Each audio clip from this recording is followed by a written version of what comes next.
Então hoje a gente vai fechar falando sobre família. Eu quero falar sobre famílias abençoadas. E então eu inicio essa palavra fazendo aqui uma constatação de algo que você já sabe muito bem. A primeira delas é: todos nós queremos ter famílias abençoadas. Amém? Eu quero que a minha família seja muito mais abençoada. A minha família é abençoada, viu, gente? É muito abençoada por Deus. Eu tenho uma esposa abençoada, uma filha abençoada, me sinto abençoado pelo Senhor. Nós fazemos parte de uma comunidade de salvos muito abençoada. Nós temos irmãos abençoados, irmãos que estão se esforçando para fazer o melhor deles na presença do Senhor. E é isso que torna a nossa família da fé uma família diferenciada. Mas eu tenho aqui uma pergunta para fazer para o início da nossa conversa nessa noite. E a pergunta é: será que todos nós estamos dispostos a transpirar para ter uma família abençoada? Vamos lá, camarada chega no final do ano, arrebenta de comer. Quando está chegando lá no dia 31 para o dia 1º, qual que é a promessa para o ano que vem? Qual que é a promessa? Preciso pegar leve, hein? Alguém já falou isso ou não? Ei, gente, vamos ser verdadeiros aí diante de Deus, vai. Só comigo que aconteceu isso ou não? Não, no ano que vem eu vou começar firme no propósito. Esse ano eu comecei. Comecei, com certeza. Mas não no dia 1º, né, irmãos? Dia 25 não tem jeito, dia 24 a gente vai comer alguma coisa diferente, você vai acabar comendo um pouquinho mais. E, né? Então eu comecei lá no final das férias, mas comecei. Lá para o dia 20 de janeiro desse ano, entrei num propósito. E aí, peguei firme. Falei, vamos lá, uma dieta, vamos lá, vou me esforçar. Ainda tem uma jornada longa pela frente. Mas no final do ano passado, eu assustei quando eu subi na balança. Assustei. Eu achei que era um absurdo aquilo. Eu não sei por que estava aquele número tão elevado, Mota. Misericórdia. Quando eu subi na balança, estava lá 147 quilos. Quase 150, hein? Quantas arrobas?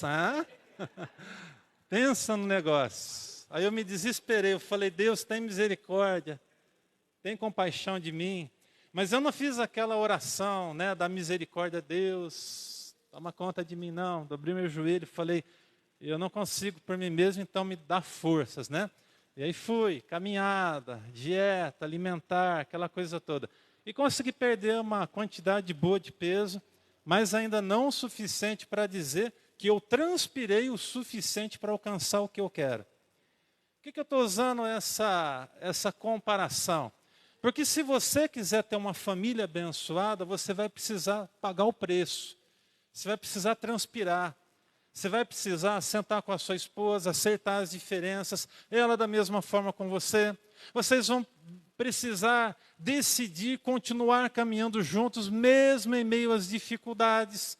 Se eu pedisse para levantar as mãos aqui nessa noite, o casal que já nesse ano passou por luta, algum tipo de dificuldade, eu acho que se não todos, a grande maioria levantaria as mãos. Alguma dificuldadezinha. Ou uma dificuldade relacionada ao filho ou à filha, uma dificuldade relacionada ao próprio coração. Bom, vamos lá. Quem aqui de alguma forma passou por alguma preocupação, às vezes uma preocupação com o filho, uma dificuldade qualquer? Todo mundo, gente, todo mundo. Todos nós, a propósito, não só os casais, todos nós tivemos alguma preocupação. Mas a pergunta, eu quero voltar aqui, a questão é a seguinte: eu estou disposto a transpirar o suficiente para ver algumas situações mudadas na minha vida, na minha história? Olha, gente, vamos ser bastante sinceros. A vida a dois, a vida em família, às vezes, ela não é fácil. Ela tem os seus desafios. E com isso eu não estou aqui querendo desanimar os que estão prestes a se casar e nem os solteiros, de forma alguma. Nós abençoamos os que estão para se casar. Nunca acredite, sabe, Diego e Nathalie, alguém chegar assim para você, vocês vão ver a hora que vocês casar, viu? Cai fora. Essa pessoa, se alguém disser isso para vocês, não tem nada para acrescentar na vida de vocês, pode ter certeza. Porque dificuldade todo mundo tem, vivendo sozinho ou estando a dois, concorda? Sim ou não? Sozinho é difícil, é difícil. Estando casado, encontramos dificuldades, às vezes, sim ou não? Lógico. Então, é melhor serem dois do que um. Então, case.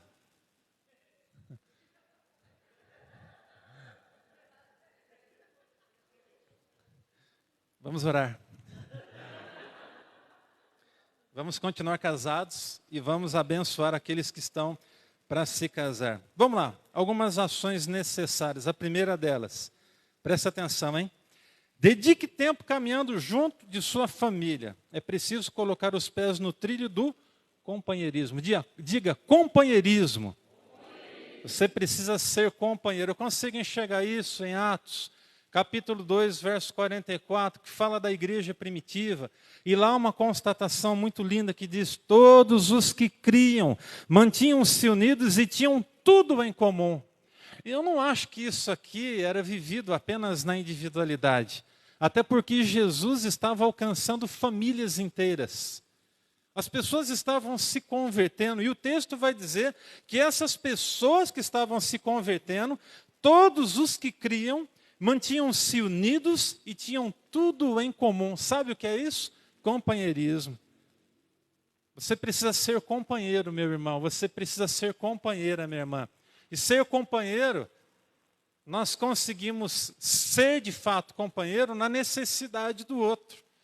Ei, quando a sua esposa tem uma necessidade, muitas vezes o que ela vai precisar não é da sua movimentação financeira. Não é que você vai numa floricultura e compre flores. Para quem gosta, isso faz parte, é lógico. Mas não é isso, é simplesmente estar presente, como, por exemplo, num momento onde a esposa se encontra enferma, ou o esposo está enfermo. É tão bom receber o cuidado. Eu me lembro, irmãos, que eu morava sozinho em São José dos Campos. Eu não era casado nesse momento, eu era noivo da Helenice. E a Helenice morava com a irmã dela. E eu tive que passar por uma cirurgia. Foi uma cirurgia que aconteceu de um dia para o outro, um apêndice que estava quase que estourando, e pela misericórdia de Deus não estourou, mas estava nesse caminho. E aí passei por cirurgia, eu morava sozinho. E aí, olha só, a irmã dela, conversando com ela, falou assim: olha, convido o Alexandre para vir aqui para a nossa casa, a gente deixa esse quarto para ele. E, gente, eu recebi o cuidado de uma pessoa que nem da minha família era naquela ocasião, e foi muito especial. Minha família morando longe, os meus pais, eu não tinha condições nem de fazer viagem naquela época, de ir para a casa dos meus pais, até porque era outra cidade, eu morava em São José dos Campos, e os meus pais lá em Piracicaba. Mas eu recebi o cuidado. Então, observe, o cuidado, o companheirismo de alguém na hora de uma necessidade é aquilo que faz a diferença.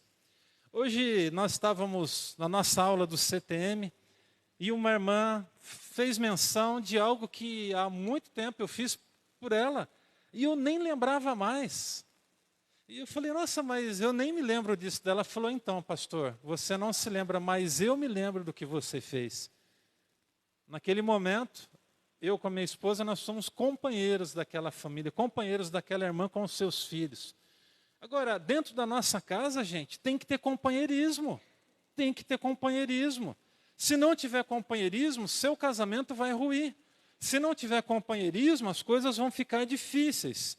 Eu creio que, na época da igreja primitiva, as famílias, quando elas se convertiam, elas começavam a entender, sabe, uma nova dimensão do que era ser família. Até porque, na perspectiva anterior, era uma família segundo os conceitos, embora que judaicos, mas eram conceitos diversos. Não quer dizer que as pessoas não tinham educação e não tinham aprendido, mas significa dizer que quando Jesus entrou naquelas vidas, passou a fazer parte da história daqueles irmãos, a coisa começou a fazer diferença. Jesus fez a diferença. E o que eu quero dizer para você é que, se na sua casa há necessidade de diferença, Jesus é o mesmo que estava lá com aquele povo ontem e é o mesmo que está aqui hoje para fazer a diferença, para te ajudar. Olha, quem sabe você está aqui, já está há um tempo na caminhada e só está vendo o seu casamento, as coisas na sua família indo ladeira abaixo. O que eu quero dizer é que chegou a hora de você se levantar. Você precisa se levantar. A gente sempre fica na expectativa de que o outro vai se levantar, de que o outro vai fazer alguma coisa. Então, mais do que depressa, a gente, nessa semana, chegou a uma constatação. Alguém precisa se levantar. Então, se você está fortalecido no Senhor, é você que tem a responsabilidade de se levantar na força do Senhor. Amém? Então, se levante. Quem é que está forte aí, na sua casa? É você, irmã? Então, se levante. É você, irmão? Sua esposa está meio fragilizada na fé dela? Então, você vai se levantar, meu irmão. Levanta-te com fé, levanta-te com coragem. Alguém tem que dar o primeiro passo. Agora, sabe qual que é o problema? O problema é que nós somos imediatistas. Nós queremos o resultado para ontem. Mas a gente nem dobrou o joelho e a gente já está lá abrindo a boca para reclamar e dizer, não tem mudança na vida dele, não tem mudança na vida dela. Mas você tem orado. Você tem transpirado a partir da oração pela tua própria família. Olha, meu irmão, você precisa cobertar sua família de oração em todo o tempo, em nome de Jesus. Amém? Responda uma pergunta no seu coração agora. Não diga para ninguém. Qual foi a última vez que você orou pela sua família, pela sua casa, pela sua esposa, pelo seu esposo, pelos seus mais próximos? Qual foi a última vez que você orou? Eu vou apertar um pouquinho agora. Qual foi a última vez que você sentou com a sua esposa e olhando nos olhos dela, falou, vamos aqui, vem aqui, vamos ter um tempo de oração, vamos buscar a Deus juntos. Gente, por favor, vamos parar com essa conversa de que orar sozinho é mais fácil. Eu ainda tenho ouvido nos nossos arraiais conversa desse tipo. É mais ou menos assim. É mais fácil? Sim ou não, irmãos? Ei, irmãos, vamos lá. É mais fácil? Sim ou não? É mais fácil. Você faz o seu horário, você faz a hora que você quer. É mais fácil. Eu tenho celular, vou lá, ouço a oração, ou acompanho, ou sei lá, tem tantas formas de edificação. Pega a sua Bíblia, vai ler, vou ler o desafio. Mas a questão não é fazer sozinho, não é estar sozinho. Você precisa de companheirismo. Então, por favor, vamos romper com essa dificuldade que existe na vida de alguns casais. E a desculpa é, não, mas é mais fácil fazer sozinho. É mais fácil mesmo, irmão. Também é mais fácil para mim. Mas eu decido fazer junto da minha esposa, eu decido ter tempo com ela. Eu decido orar junto, eu decido orar junto com a minha filha, eu decido orar por elas, eu decido orar junto com elas.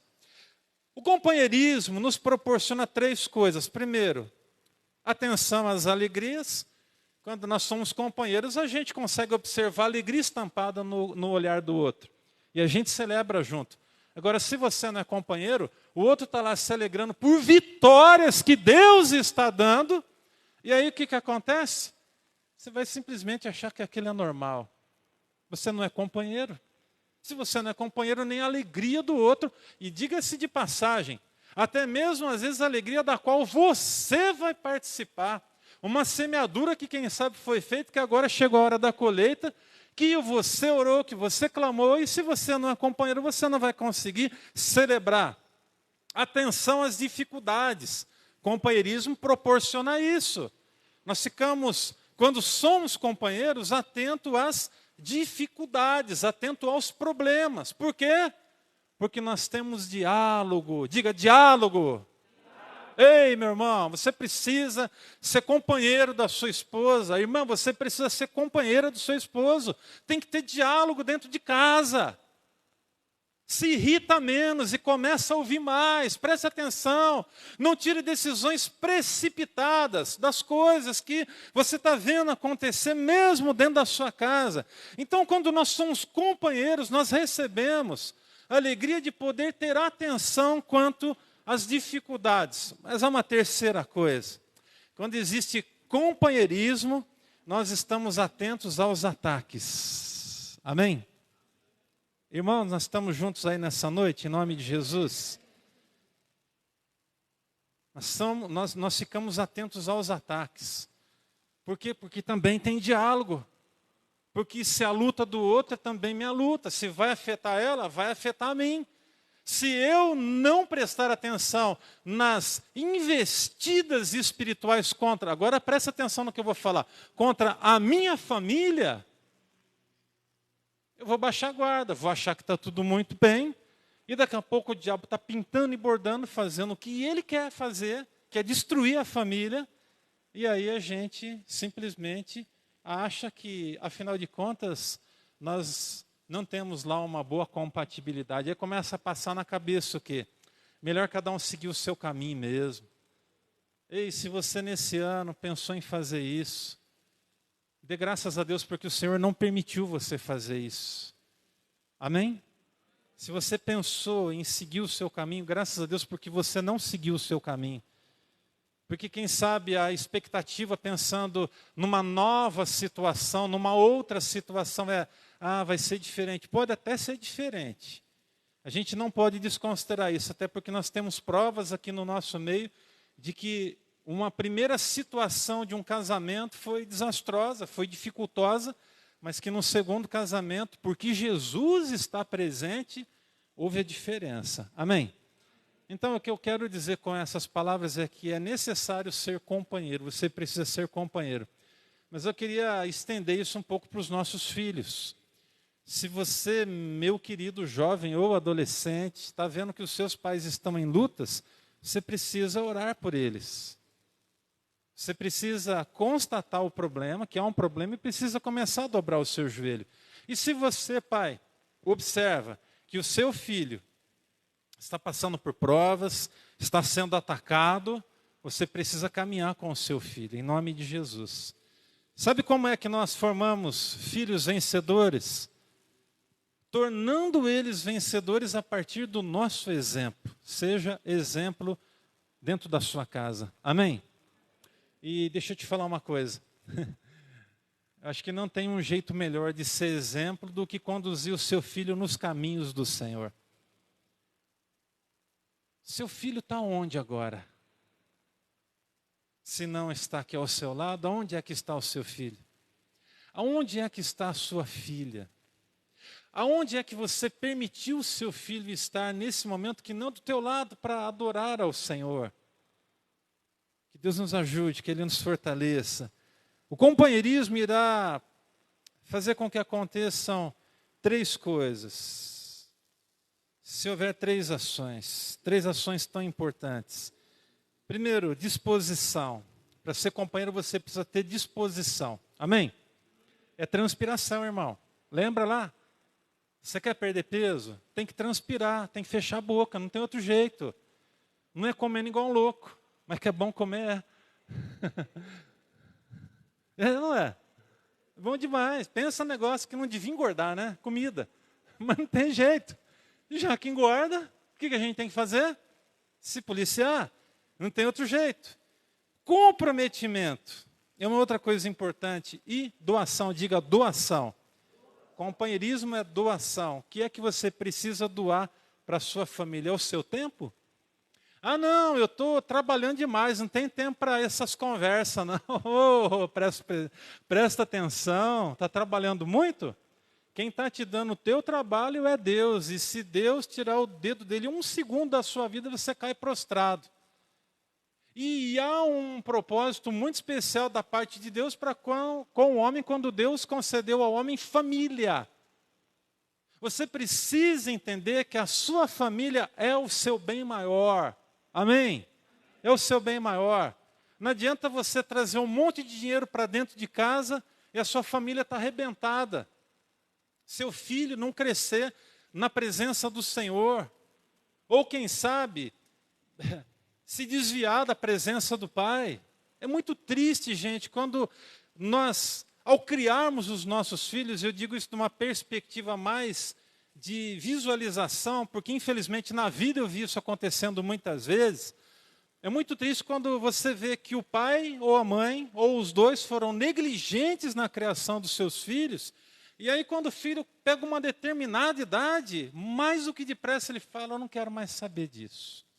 São as minhas escolhas. Agora, está certo que o seu filho vai chegar um momento onde ele vai fazer as escolhas dele. Mas deixa eu abrir um parênteses aqui, e eu gostaria que isso fosse para nós uma conduta de vida como membros dessa igreja. Enquanto o seu filho estiver debaixo do seu teto, quem manda lá é você. Amém? Ei, você entendeu ou não, meu irmão? Em nome de Jesus. Enquanto o seu filho estiver debaixo do seu telhado, você pagar as contas dele, pagar a comida, eu ia exagerar aqui agora, me perdoem, né? Mas enquanto ele estiver debaixo do seu teto, ele tem que respeitar você, irmão. Ele tem que te respeitar. Você precisa de levar o teu filho a entender isso. Não simplesmente dê tudo que você pode dar para o seu filho. Eu vou repetir, não é loucura não, presta atenção. Não simplesmente dê tudo que você pode dar para o seu filho. Saiba por que você está dando e ao dar, dê com uma motivação correta. Nunca dê uma coisa para o seu filho com o objetivo de comprá-lo. Eu vou dar isso porque daí ele vai me obedecer nessa direção. Ah, pai, se você me der um videogame, eu começo a ir para a igreja com você. Está tudo errado, tudo errado. Não, mas eu quero aquele videogame, pai, aquele videogame de 5 pau. O cara vai se matar para trazer o videogame. Ah, então, quando o senhor me der aquele videogame, quando você me der, mãe, aquele videogame, eu vou começar a ir para a igreja com você. Você é louco se você aceitar um negócio desse. Barganha. Não pode. Você precisa de levar o seu filho a entender que a adoração não é uma moeda de troca, mas é uma coisa espontânea, onde a gente vem para dar a Deus. É render a Deus a nossa adoração. Amém, gente? Vamos lá, eu sei que transpirar é difícil. Eu sei que é difícil. Eu ouvi algumas coisas, mas essas coisas são necessárias serem alinhadas no nosso coração. Segunda coisa que eu quero que você entenda. Famílias abençoadas sabem estabelecer limites para todos, para o bem de todos. Aqui os pais precisam direcionar os seus filhos. Amém? Tem que ter limite para todo mundo? Lógico que tem que ter limite para todo mundo. Senão o casamento vai se tornar o quê? Um contrato. E casamento não é contrato. Porque contrato tem validade, casamento é para a vida. Amém? Casamento é para a vida, você vai romper os anos, você vai romper as dificuldades, você vai passar por cima dos problemas e vai continuar firme no Senhor.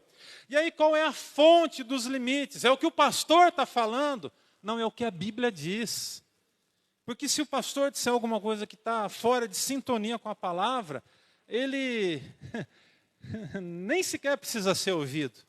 Mas quando ele, respaldado pela palavra de Deus, aponta a direção e diz para você, faça isso que dá certo, então faça isso que dá certo. 2 Timóteo 3,16, toda a escritura é inspirada por Deus e útil para o ensino, diga ensino, para a repreensão, diga repreensão, para a correção, diga correção, e para a instrução na justiça, diga instrução na justiça. Então, pastor, qual é a fonte que vai guiar as nossas vidas? Qual é a fonte que vai limitar o que nós devemos e o que nós não devemos fazer na nossa casa? A Bíblia, a palavra de Deus. E deixa eu te falar uma coisa, continue agradecendo a Deus porque você tem a sua Bíblia na sua mão ainda hoje. Que haverá um tempo em que as pessoas vão querer confiscar as Bíblias nas nossas mãos. Isso está escrito, isso já está certo. No final dos tempos vai ser desse jeito. Você acha que você vai ter essa liberdade que você tem? Você acha que a gente vai continuar com essa liberdade que a gente tem? De dizer o que a gente pensa? Hoje já estamos sendo tolhidos. Hoje já estamos sendo cortados. Hoje já existem Bíblias adulteradas. Inclusive, cuidado com a versão de Bíblia que você compra.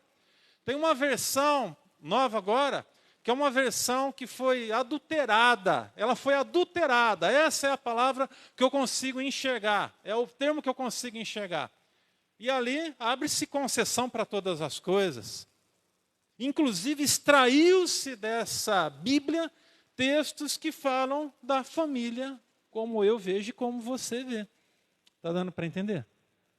Ei, irmão, tá bem? Você está entendendo, amém?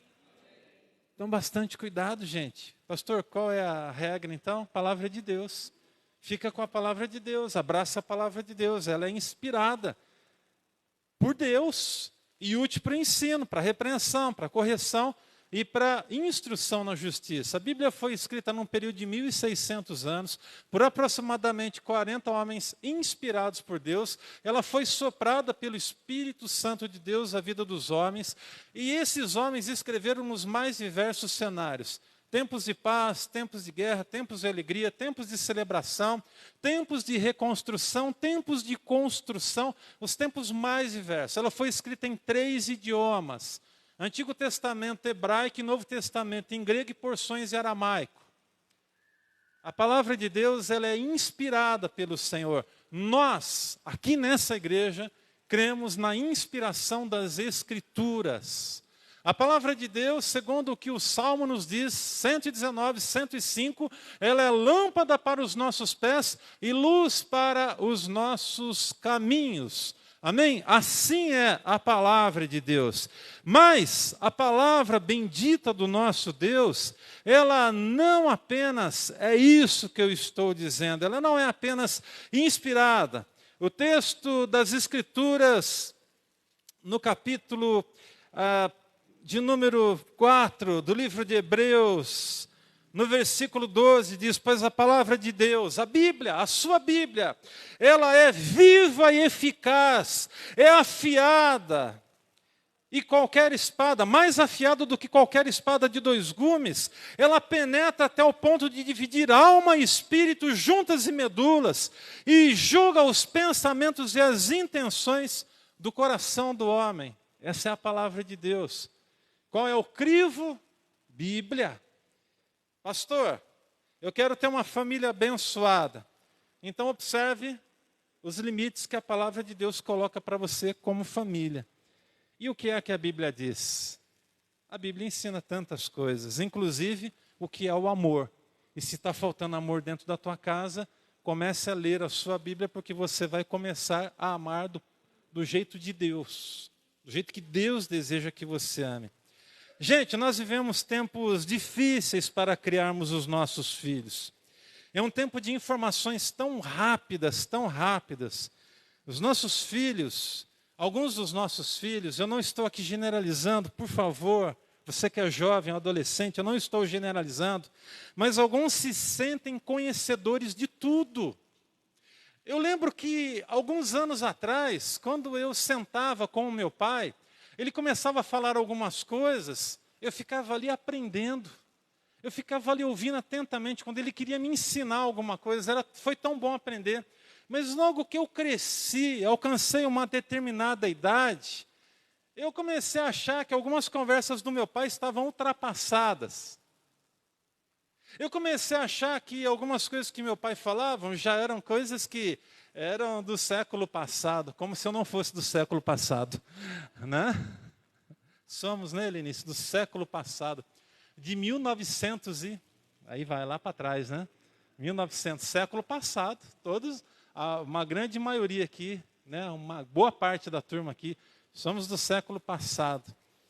Mas observe, o que não é verdade, os nossos filhos não sabem tudo. Eles não sabem tudo. Até porque eles não têm um elemento indispensável ainda para as suas vidas. E eu pergunto para você, valendo uma caixa de bombom? Ou valendo um pé de alface? Para alegar minha esposa, né? É uma caixa de bombom mesmo, irmão. Vamos lá. O que é que está faltando? Calma aí, vamos lá. Hã? Experiência. Ganhou, Jô. Experiência. Os nossos filhos não têm a experiência que nós temos, sim ou não? Tá certo, tem pai e mãe que é cabeção, né? Que se bobear o filho tem mais para ensinar ele do que ele tem. É verdade ou não é, gente? Sim, mas está faltando experiência, falta algumas experiências para os nossos jovens. Falta experiência que você tem, porque Deus te deu. Então, se você tem conseguido alcançar uma estatura aí de varão perfeito através das experiências duras e das boas experiências, agradeça a Deus, mas não deixe de semear na vida do teu filho. Continue ensinando, continue apontando o caminho. E quando você observar na vida do teu filho um quê de prepotência ou arrogância, sente com ele e diga: filho, vem aqui que o pai ou a mãe vai te ensinar alguma coisa. Eu acho que nós temos alguma coisa para te ensinar. Ouçam os seus pais, jovens queridos, ouçam as suas mães, ouçam. Eu agradeço a Deus porque na bondade do Senhor, muitos conselhos da minha mãe eu trouxe para a minha vida. Muitos conselhos do meu pai eu também trouxe para a minha vida. E alguns conselhos eu não trouxe. Porque eu acho que não se aplicariam à minha família. Que Deus nos ajude nessa missão. Em uma casa, todos precisam se comprometer com os limites estabelecidos. Tá, mas na nossa casa é tudo à vontade, pastor. Como que a gente faz? Senta para conversar. Como é que vai ser isso? Como é que vai ser aquilo? Se não tiver diálogo, como que você vai entender que existem limites? O que os limites podem fazer por nós? Três coisas. Três coisas. E eu quero pedir que você abra o seu coração e guarde isso agora, no seu coração. Abre a tábua do teu coração e deixa o Espírito Santo imprimir o que eu vou dizer agora na tua vida. Três coisas que os limites fazem por nós. Primeiro, limites podem nos dar livramentos. Diga, livramentos. Gente, os limites dão livramentos. Sim, dão livramentos para nós. Segundo, limites têm poder para manter a paz. Há uma ingerência externa? Há algo que está tentando atrapalhar o seu relacionamento? A partir dos limites, nós conseguimos trazer todos juntos para a mesma direção. E em terceiro lugar, limites são a âncora para qualquer família que deseja prevalecer. Sabe por que algumas pessoas aqui na Boca da Barra morrem? Esses tempos atrás aí morreu um rapaz de caiaque. Perto daqueles dizem que aquele rapazinho tinha pulado da ponte e não subiu mais. E aí a gente não vai entrar nos detalhes da história porque nem compete a nós dizer o que aconteceu ou não aconteceu. As versões são várias, né? Mas enfim. Passou, acho que 1 ou 2 dias, o bombeiro ainda estava lá procurando. O rapaz foi lá, um pescador, foi lá de caiaque e tal. E aí deu uma vacilada, o caiaque tombou, a correnteza levou, o cara sumiu. Morreu. Cuidado, há limites que são colocados. Eu fico impressionado quando às vezes em períodos de feriado, a gente vai para caminhar na beira da praia ali, e aí está lá, gente, perigo, tem até uma caveira desenhada, perigo. O salva-vida, o guarda-vida, ele ainda passa uma faixa, assim, uma fita, amarela e preta, para você não ultrapassar. E aí o que a gente vê? A gente vê mãe com criança, atravessando ali e entrando dentro da água, naquele lugar que está escrito que não pode. Que imprudência! Ei, será que na sua casa os sinais não estão postos porque você estabeleceu a luz da palavra de Deus? Não é porque o pastor está falando. É porque a palavra de Deus colocou isso no seu coração. E de repente, então, as sinalizações, cuidado com isso aqui é perigoso, se o seu filho fizer isso aqui vai dar errado, vai dar ruim. E aí, de repente, será que você não está naquela condição de dar a mão para o seu filho e falar: eu sei que tem uma placa escrito perigo, mas aqui, vamos lá, eu estou junto. São concessões. Cuidado com as concessões. Cuidado com aquelas coisas que você vai permitindo acontecer e daqui a pouco a coisa foge do controle e você não sabe por que fugiu do controle. Vamos lá. Terceiro lugar. Não permitam que os intrusos das mais diversas ordens atrapalhem os planos de Deus sobre a sua casa. Intrusos das mais diversas ordens. Espirituais, pessoas, familiares. Tem familiar que às vezes atrapalha a vida do casal. Você precisa de entender isso. Há pais que bem intencionados, que muito bem intencionados, às vezes atrapalham a vida dos seus filhos. Não permitem que os seus filhos alcancem maturidade e crescimento. Cuidado, gente, por favor. Provérbios capítulo 2, de 1 a 6, diz: meu filho, se você aceitar as minhas palavras e guardar no coração os meus mandamentos, presta atenção agora, e se der ouvidos à sabedoria e inclinar o coração para o discernimento. Diga discernimento. Olha só, isso aqui é a ferramenta que Deus quer que você tenha na sua casa, na sua vida. Deus quer te dar discernimento. Você precisa correr atrás do discernimento. Você precisa discernir os ventos, discernir as setas que estão sendo lançadas. Você precisa discernir quem são os agentes que estão querendo invadir a sua casa e assim por diante. Diz assim ainda a palavra: se clamar por entendimento e por discernimento, gritar bem alto, se procurar a sabedoria, como se procura a prata, e buscá-la como quem busca um tesouro escondido, então você entenderá o que é temer ao Senhor e achará o conhecimento de Deus. E o verso 6 diz: pois o Senhor é quem dá sabedoria, de sua boca procedem o conhecimento e o discernimento. A gente precisa ter discernimento. A gente precisa discernir. Nós precisamos discernir quem é que está chegando perto da gente. Nós precisamos discernir quem são as amizades que estão se aproximando, as pessoas que estão querendo se aliançar conosco. Presta atenção. Cuidado, há alianças que, quando feitas, elas colocam legalidade nas mãos dos outros. Possíveis intrusos. Eu quero citar 5 possíveis intrusos aqui. E quero que você abra o seu coração para isso nessa noite. Primeiro, as filosofias. O mundo está bombardeando a igreja. As filosofias mundanas, cada vez mais, elas estão sendo aceitas, elas estão se infiltrando no seio da igreja do Senhor. Os ismos, todos os ismos. O comunismo.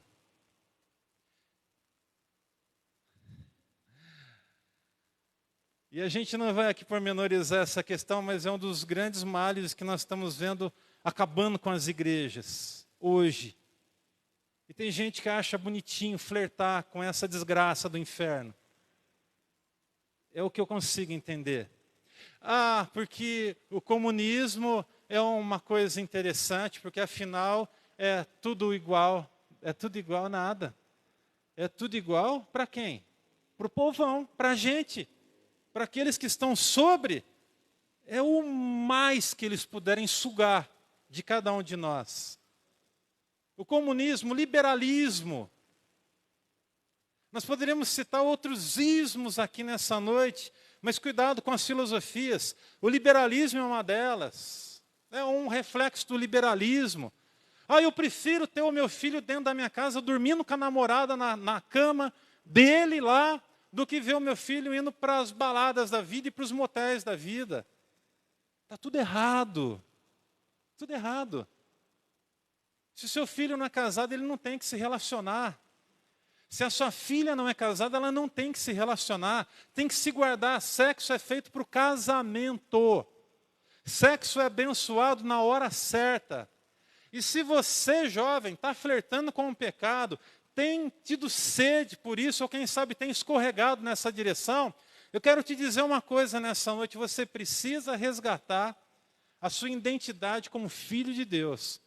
Porque o que o sexo antes do casamento faz é distorcer a nossa identidade como filhos de Deus.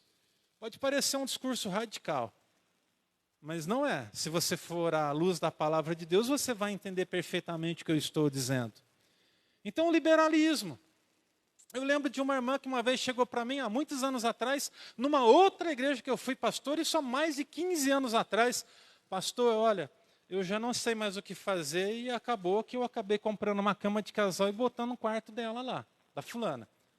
Eu falei, por quê? Ah, porque eu já sei que ela se relaciona com o namorado dela mesmo, a menina da igreja, o rapaz não era da igreja, né? A menina era da igreja.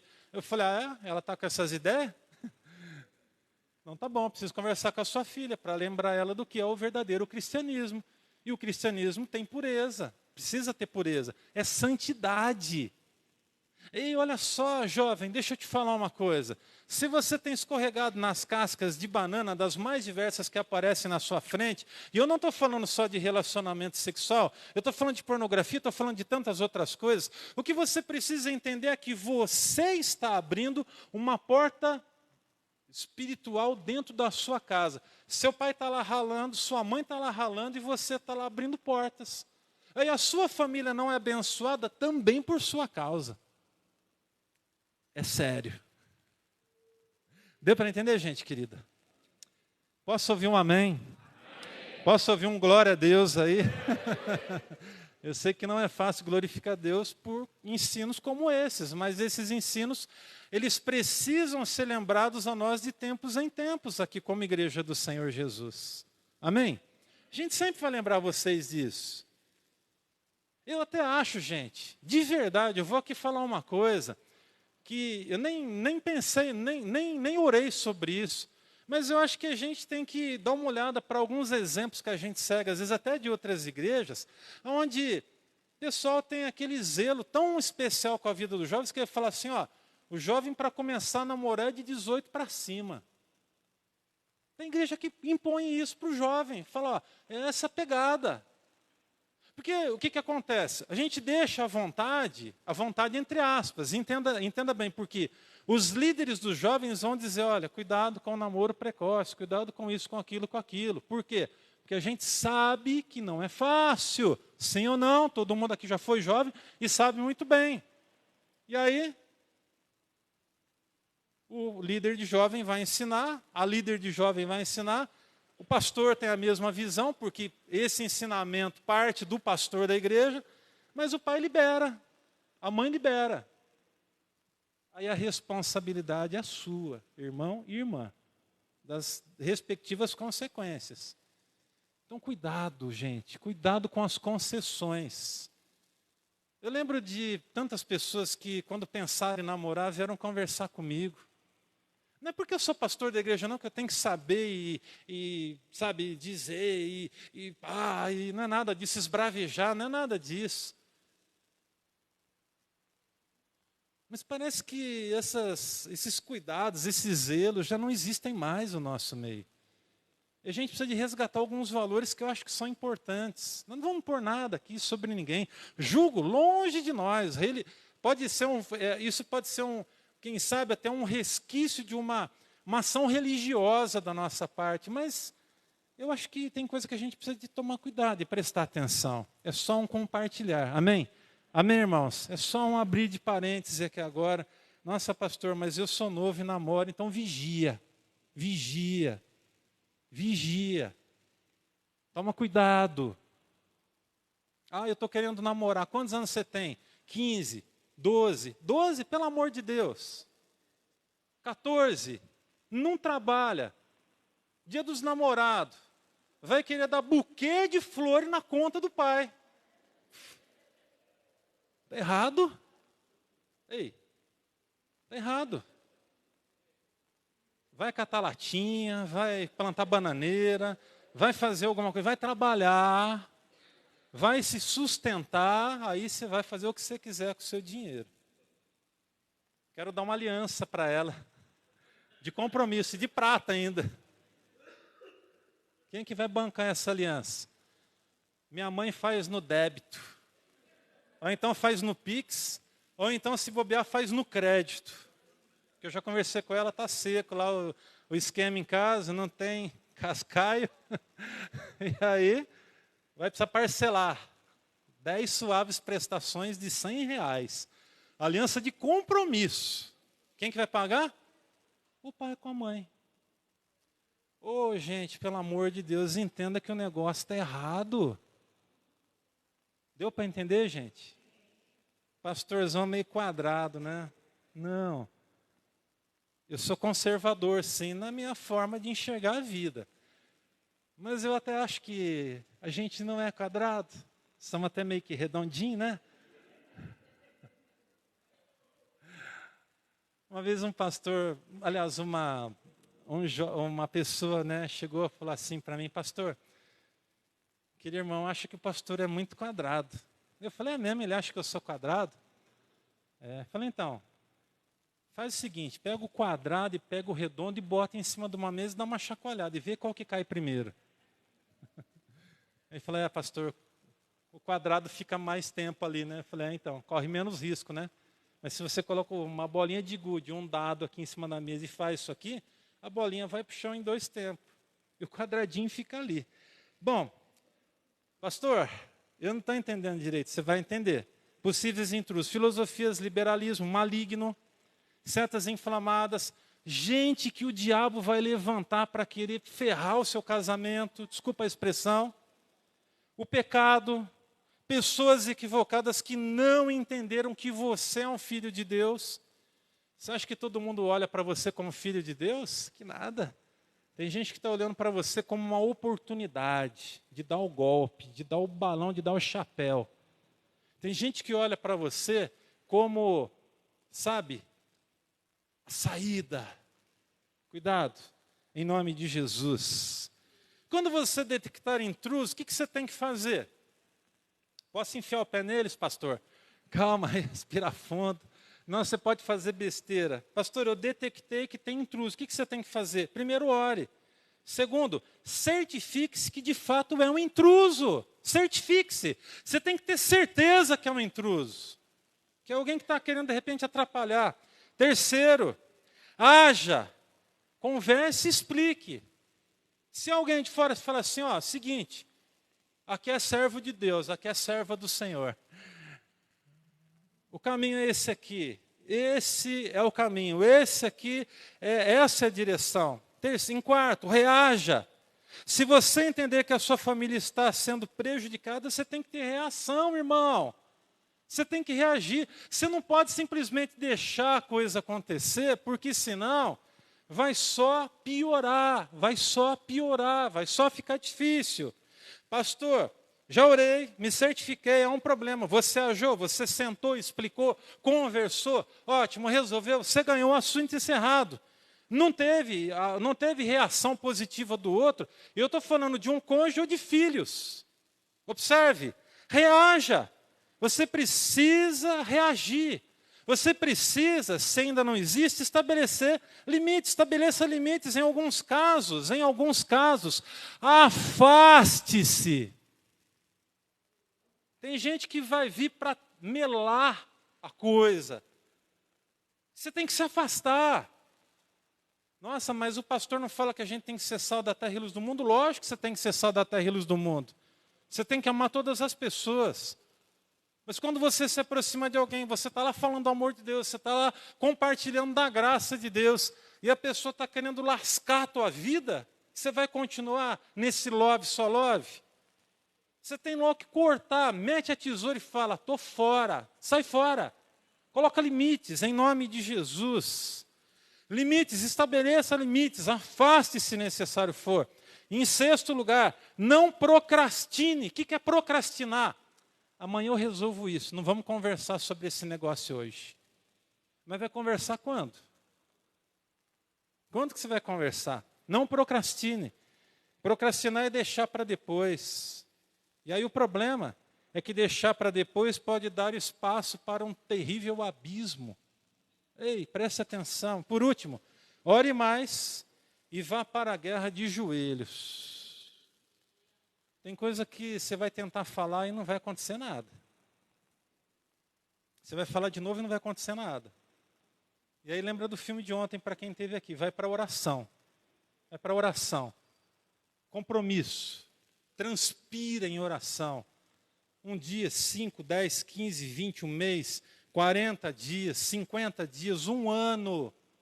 Conversando com uma irmã outro dia da nossa igreja, falou, pastor, Deus colocou um propósito no meu coração de fazer um jejum de 90 dias. Falei, glória a Deus, irmã.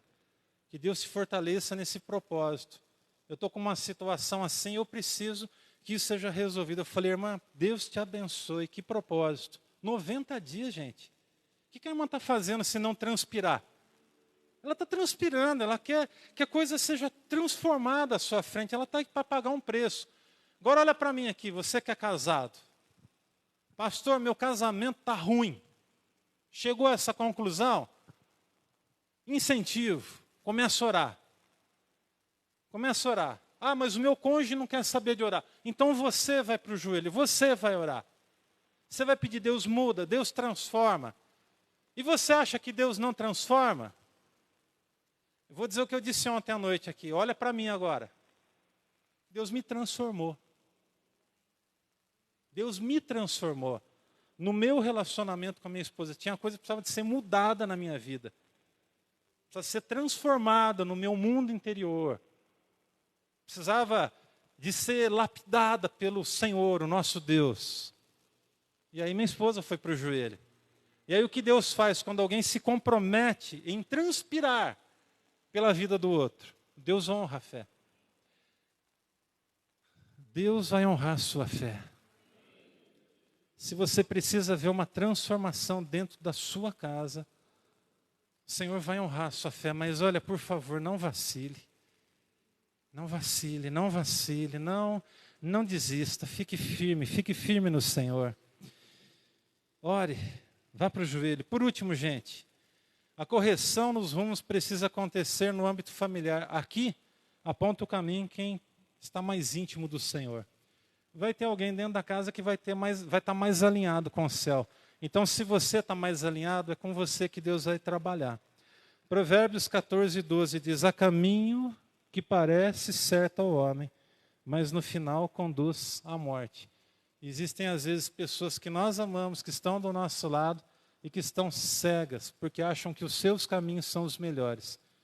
E quando nós olhamos para a palavra de Deus e vamos para o crivo da palavra de Deus, e aí a gente detecta que está faltando alguma coisa, aí abre mão a palmatória e dizer, eu preciso mudar, e peça que Deus te ajude. Em uma família que deseja prevalecer, o ideal é que todos estejam alinhados com Deus. Mas, todavia, entretanto, infelizmente, às vezes, não é isso que acontece. É preciso corrigir os rumos para que vocês possam estar mais alinhados com os céus. Aos que estarão corrigindo os rumos, em algum momento, eu quero apontar 3 rápidas palavras, 3 direções bem objetivas para a gente finalizar. Se você está no Senhor e está vendo que a coisa está difícil, e você entendeu que agora Deus te levanta para corrigir os problemas, você precisa de 3 coisas. Primeiro, faça com amor. Amém? Faça com amor. Segundo, faça com firmeza. Há um salmo dos mais conhecidos, que é o Salmo 23. Como o texto começa? Dizendo, Senhor é o meu pastor e nada me faltará. E na sequência, quem consegue se lembrar? Deitar-me faz em pastos verdejantes, guia-me mansamente por águas tranquilas, refrigera a minha alma.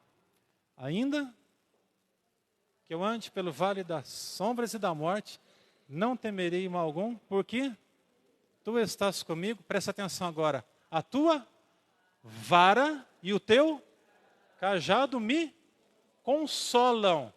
Vara e cajado são 2 sinônimos de autoridade. A vara é para corrigir. E o cajado é para trazer para perto. Por isso que o cajado tem aquela ponta. Já viu que o cajado é torto assim? Porque quando a ovelha caía no buraco, o pastor passava aquilo pelo pescoço da ovelha, passando então na cabeça dela, no pescoço dela, e puxava para perto dele novamente. E aí o que ele fazia? Dava uma varadinha nela. Você não pode mais passar por esse buraco aqui, menininha, tá bom? Senão, você vai machucar a patinha. Não vai me dizer que o caminho é quebrar a patinha da ovelha, irmão. Por favor, calma. Não faz isso. Façam com amor, façam com firmeza. Façam com palavras certas, motivações certas e no momento certo. Tem gente que tem motivação certa e palavra certa, mas escolhe a hora errada. E aí? Perdeu tudo. Tudo zebrado. Gente, quero fechar essa palavra dizendo que Deus chama as nossas famílias a serem famílias fortes. Amém? Deus quer que as nossas famílias sejam fortes. Nós precisamos ser referências nessa cidade. O que é que está atrapalhando aí? O que é que está atrapalhando? Hoje é dia de levantarmos a cabeça e clamarmos a Deus. Que o Senhor venha sobre as nossas casas e que o Senhor nos ajude como famílias, em nome de Jesus. Nós vamos...